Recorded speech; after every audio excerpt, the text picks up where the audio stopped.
মুম্বাইয়ের কাছে লোনাভালা জলপ্রপাত ঘুরতে গিয়ে স্রোতে ভেসে গেলেন একই পরিবারের 7 জন।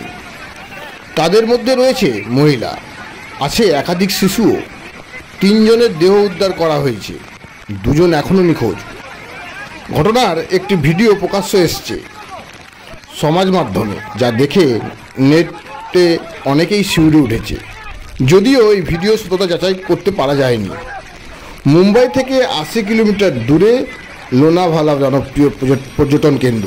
সেখানেই সপ্তাহান্তে ঘুরতে গিয়েছিলেন ওই পরিবারের লোকজন ও একজন মহিলা এবং একজন পুরুষ। বাকি সকলেই ছিল শিশু কিংবা কিশোর। ভাইরাল ভিডিওতে দেখা গিয়েছে জলপ্রপাতের তীব্র স্রোতের মাঝে কুঁকড়ে দাঁড়িয়ে আছে 7 জন। একে অপরকে জড়িয়ে ধরে আছেন তারা, প্রাণের ভয়ে চিৎকার করছেন। তাদের চারপাশ দিয়ে প্রচণ্ড গতিতে বইছে জল। জলপ্রপাতের মাঝে একটি ছোট পাথরের খণ্ডে কোনো রকমের 7 জন দাঁড়িয়েছিলেন। আশেপাশের অন্য পর্যটকেরা চেষ্টা করেও তাদের সাহায্য করতে পারেনি, কারণ ওই জলের কাছাকাছি গেলে তাদেরও প্রাণ সংশয় ঘটত। এই পরিস্থিতিতে এক সময় দেখা যায় জলের তোরে ভেসে যাচ্ছে 7 জনই, আর তারা পাথরের উপরে দাঁড়িয়ে থাকতে পারেনি। পরে জানা যায় 2 জন সাঁতরে ডাঙায় উঠতে পেরেছিলেন। পরে আরও 3 জনের দেহ উদ্ধার হয়। এখনও খোঁজ মেলেনি 2 জনের।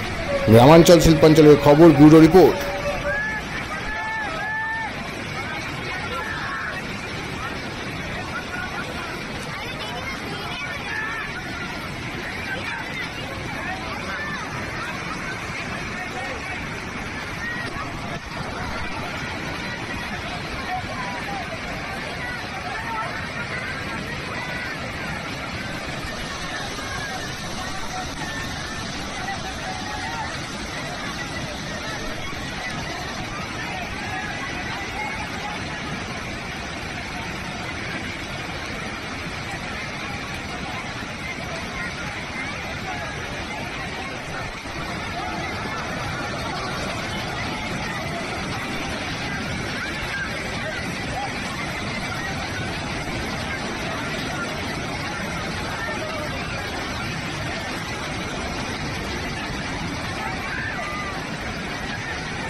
कोई भी बहुत तकलीफ होगी।